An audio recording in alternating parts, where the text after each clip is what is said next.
নমস্কার বন্ধুরা, আশা করছি আপনারা সবাই খুব ভালো আছেন। আমি অনিমা আবার প্রত্যেক দিনের মতো আরেকটা নতুন ভিডিও নিয়ে চলে এসেছি। আজকের ভিডিওটা একটু অন্যরকম। এই যে সকালবেলা বেরিয়ে পড়েছি একদম রেডি হয়ে। সকালবেলা উঠে রান্না বান্না করলাম, ভোরবেলা মাম্মামকে স্কুলে পাঠিয়ে তারপর আমরা চলে এসেছি স্টেশন। মানে অনেক সকাল সকালেই, এখন 8টাও বাজেনি এখনও, তো 8:45টার দিকে ট্রেন ছিল। দিয়ান আর পাপা এসেছে আমাদেরকে দিতে। আসলে টোটোতে করে আসেনি, পাপা নামিয়ে দিয়ে চলে যাবে, আমি আর দিয়া যাব। তো আমরা এখন এই যে ট্রেন চলে এসেছিলো সাথে সাথেই, আর এখন চলে এসেছি নবদ্বীপ স্টেশন। তো নবদ্বীপে এই যে দিয়াকে নিয়ে এসেছি, তো তাই জন্য ভাবলাম একটু এসকেলেটারের এই সিঁড়িটা দিয়ে যাই, ওরও বেশ মজা লাগবে। তো খুব খুশি হয়েছে যে হাঁটতে হচ্ছে না, কি সুন্দর চলে যাচ্ছে। আসলে আমাদের ওদিককার ট্রেনগুলোতে তো নেই, এই জন্য। আর একটু সিঁড়ির উপর থেকে প্ল্যাটফর্মগুলো দেখতে কি সুন্দর লাগে, নিচে কত লোকজন যাচ্ছে। হাঁটিয়ে হাঁটিয়ে নামাচ্ছিলাম। আসলে একটু বড় হয়ে গেছে, তো এখন একটু ওরা তো নামাতে একটু কষ্ট হয় কোলে করে। এদিক দিয়ে বেরোচ্ছিলাম, দেখলাম চেক করছে। আগের দিন আমার কাছে চেয়েছিল, আজকে আর চাইনি। স্টেশন থেকে বেরোতেই দেখি বাস দাঁড়িয়ে আছে, বেশ ভালোই হলো, পরপর সব জিনিসগুলো পেয়ে যাচ্ছি। কানেক্টিং সব কিছু পেলে যেতে আসতে সময়টা অনেকটাই কম লাগে। তো বাসে দুজন উঠে পড়েছি, ভিড় ছিল না, তাহলে হয়তো ওকে কোলে নিতে হতো। শেষে একদম কৃষ্ণনগর নামার আগে আগে ওকে একটু কোলে নিতে হয়েছিল।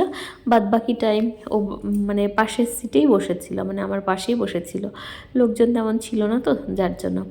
আর এই যে দেখতে দেখতে পৌঁছে গেলাম নবদ্বীপ গৌরাঙ্গ সেতু। আর এখান থেকে ওই যে মাঝখানে দেখুন চড়াটা পড়েছে, পুরো একটা বদ্বীপ সৃষ্টি হয়েছে একদম। প্রথম দিকে যখন যেতাম আমরা এই রাস্তা দিয়ে, তখন কিন্তু নদীতে অনেক জল ছিল, আর দিন দিন যত দিন যাচ্ছে নদীর জলগুলো শুকিয়ে যাচ্ছে, মাঝখানে এমন চড়া পড়ে গেছে এখানটা তার মনে হয় না কোনো দিন জল হবে।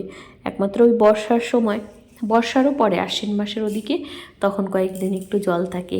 আর এবার চলে এসেছিলাম নৃসিংহপুর, মানে এটা কৃষ্ণনগর থেকে একটুখানি আগে। আগে তো আমরা যখন কলেজে পড়তাম, কৃষ্ণনগর হোস্টেলে আমরা থাকতাম, তো তখন এখানটাতে সাইকেল নিয়ে আসতাম ঘুরতে। আর এই দিঘিটা না বেশ সুন্দর, মানে অনেক বড়, এদিক ওদিকে। আর ওই পাশে একটা বাড়ি আছে, ওটা যে কী সুন্দর দেখতে ছিল। তো দেখতে দেখতে দেখুন একদম কৃষ্ণনগর টাউনে ঢুকে গেছি। তো এই জায়গাগুলো না খুব চেনা, অনেক স্মৃতি এর সাথে জড়িয়ে আছে, কী যে ভালো লাগছিল। মানে কি বলবো, এই রোডটা আগে অন্য রকম ছিল। আর এই দিঘিগুলো কিন্তু পাশে ওই জলাশয়, ওগুলো আগেও ছিল, এখনও আছে। আর এগুলো দেখি কত কিছু মনে পড়ছে, যে সাইকেল নিয়ে এদিক দিয়ে কত ঘুরতাম। তখন এই ওই সাবওয়েগুলো ছিল না, ওপরে মানে ফ্লাইওভার যেগুলোকে বলে, এখন তো হয়েছে কিছুক্ষণ বাদে বাদেই দেখি। একটু বড় শহর হলেই একটা করে ফ্লাইওভার বানিয়ে দিয়েছে। আমরা যখন এখানে থাকতাম তখন এগুলো ছিল না, এই পাশের হাউজিংগুলো ছিল, সেগুলো দেখছিলাম আর এখানে যাচ্ছিলাম, বেশ ভালো লাগছিল। তো আমি আজকে যাচ্ছি কী জন্য সেটা একটু বলি। কোনো এক মহান ব্যক্তি, যিনি কিনা থানায় কেস করেছেন, সেটা ঠিক আছে, সেই কেস এখন কোর্ট কেসে পরিণত হয়েছে। কেসটা ছিল 2008 সালের, আর এখন 2025, মোটেই বেশি দিন না, মাত্র 17 বছর আগেকার ঘটনা। তো তখন আমাকে আর কি কি বলে সাক্ষী হিসেবে রেখেছিলেন। তো সেই কেসে এতদিন পরে আমার ডাক পড়েছে যে আজকে কোর্টে আসতে হবে। তো এসেছি, সেটাও কোনো ব্যাপার না। এবার আসার পরে কাজটা যদি আমার হতো তাহলে বেশ ভালো লাগতো, সেটাও হয়নি। এই যে 4 তলায় এখন আমাকে একজন বলে বলে দিচ্ছেন, আমি সেই মতো এসেছি। আজকে কোর্ট বসবেন না, কালকে কোনো একজন জজ সাহেব মারা গেছেন, যার জন্য আজকে কোর্টে কাজবাজ হবে, কিন্তু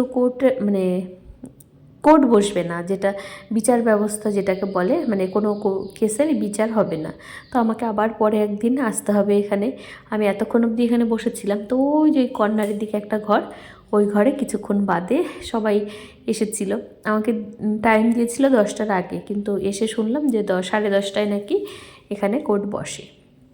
তো যাই হোক, কাজ তো কোনো কিছুই হলো না, আমাকে আবার আরেকদিন আসতে হবে।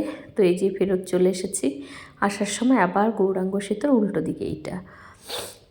আর আমাদের এখানে যেহেতু পুজো, বাড়িতে অতিথি অনেকজনাই আছেন, মানে আসবেন আজকে। তো আমার ননদেরা এসেছিলো, ওদের জন্য এই খাবার দাবারগুলো মানে রেডি করা থাকে বাড়িতে। যখন কি হয়, বাড়িতে গেস্ট আমি জানি যখন আসবে তখন কিছু খাবার দাবার রেডি করে রাখতে হয়, যে তারা এলে আমরা এগুলো দেবো। আর আশেপাশে যখন পুজো হয়, মেলা হয়, তখন বাড়িতে কেউ না এলেও কিন্তু ভালো লাগে না। তো এই যে এ হলো আমার একটা যা, মানে মামার শ্বশুরের ছেলের বউ। ও খুব ভালো, আর এত সুন্দর ডাকে দিদিভাই দিদিভাই। তো ওরা এখন 10:30টার মতো বাজে, চলেই যাবে। তার জন্য বেরিয়েছিলাম। আর আমরা এই যে রাস্তায় এসে ওদেরকে বলছি যে তোমরা তাহলে চলে যাও। ওই ঘরে বাবার ঘরে আবার ঢুকে এসে বসে আছেন, যাকে আমি দেখিনি নিজে এসেছেন। তো বাবা গেছে মিষ্টি আনতে, আগে মিষ্টিটাও শেষ হয়ে গেছে, এখন মিষ্টি আনবে, তারপর আমরা তাদেরকে দেবো, তারপর আমরা বেরোবো ঠাকুর দেখতে।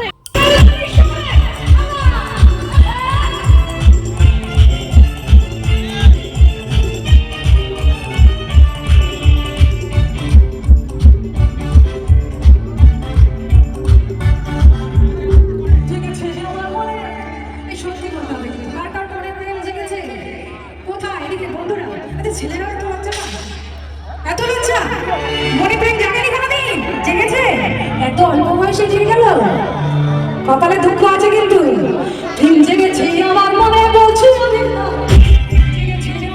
তো যাই হোক, বেশ ভালোই সময়টা কাটছে। ওর পাপা কোনো দিনও বলে না যে ঠাকুর দেখতে যাবো। রোজ তো আমরা একাই আসি, তাই না? প্রত্যেক দিন আপনাদের সাথে অনেকদিন শেয়ারও করেছি। তো আজকে দেখি, আজকের আগের দিন আমাদের ঘোরাতে নিয়ে গেল, আবার আজকে রাতে বলছি কি চলো তাহলে আমরা বেরোই। তো এই যে আশেপাশে কয়েকটা মানে প্যান্ডেলই আমরা ঘুরে ঘুরে দেখছিলাম। মানে পাশ দিয়েই তো 10 মিনিটের দূরত্বেই এতগুলো ঠাকুর। তো এদিক দিয়ে ঘুরতেও কিন্তু বেশ ভালো লাগে। আর এই যে দিয়ান কি খুশি হয়েছে, এই ঠাকুরটা না অনেক বড়, আর সোলার কাজ করা ছিল, বেশ ভালো লাগছিল দেখতে। তো যাই হোক, আবার যাচ্ছে আরেকটা প্যান্ডেলে। এখানে দেখুন লাইন কি পড়েছে, কতক্ষণ যে দাঁড়িয়ে থাকতে হবে জানি না। তো যাই হোক, বেশ ভালো লাগছে। আর ওর পাপা যেহেতু আসতে চায় না, তো এসেছে, আরও বেশি ভালো লাগছে। যখন মানে আপনারা দেখবেন, যখন আমরা চাই যে কেউ আমাদেরকে নিয়ে যাক, সে যদি আসে, মানে সে যদি নিজের থেকে আসে, তখন কিন্তু অন্যরকম একটা ভালো লাগা কাজ করে। তার প্রত্যেকটা জায়গায় প্যান্ডেলে বক্স বাজছে, তো যার জন্য এই অসুবিধাটা। আমি আর পাপা এই যে বলছিলাম চলো পাপা আমরা একটা ছবি তুলি। তো যাই হোক, সারাটা দিন বেশ ভালোই কাটলো, শুধু কোর্টের কাজগুলো হয়নি, ওইটা হলে আর একটু বেশি ভালো লাগতো। আমাকে আরেকদিন যেতে হবে, কারা কেস করেছে কী করেছে কিছুই জানি না। কে যে আমাকে সাক্ষী মনে হলো, একে সাক্ষী রাখা যায় সেটাও তো বুঝতে পারছি না। তো যাই হোক, হলো, কোনো একদিন মিটে যাবে। আরেকদিন বলেছে যে আর কোনো অসুবিধা নেই, এদিন এসো তাহলে ঠিক হয়ে যাবে, আর আসতে হবে না। তো যাই হোক, ভিডিওটা এই পর্যন্তই রাখবো। সবাই খুব ভালো থাকবেন, সুস্থ থাকবেন। দেখা হবে পরের একটা নতুন ভিডিওতে। এই যে ওর পাপা ওদিকটাতে ছবি তুলতে গেছিলো একটা ঠাকুরের, কি সুন্দর ছোট্ট একটা ঠাকুর হয়েছে। তো এবার বলছে চলো যাই। তো এই যে দেখতে দেখতে চলে এসেছি। এটা হচ্ছে আমাদের বাড়ির পাশের প্যান্ডেল, এত সুন্দর হয়েছে। আর লাইটিংটা দেখুন কি সুন্দরই না লাগছে, তাই না? প্যান্ডেলটা খুব ভালো হয়েছে। আর নিজেদের প্যান্ডেল তো, মানে নিজেদের বাড়ির পাশে যেটা হয়, যার বাড়ির পাশে, সেটা তো তাদেরই প্যান্ডেল, তাই না বলুন? তা আপনাদের কেমন লাগলো আমাকে একটু কমেন্ট করে জানাবেন। নাকি এদিক দিয়ে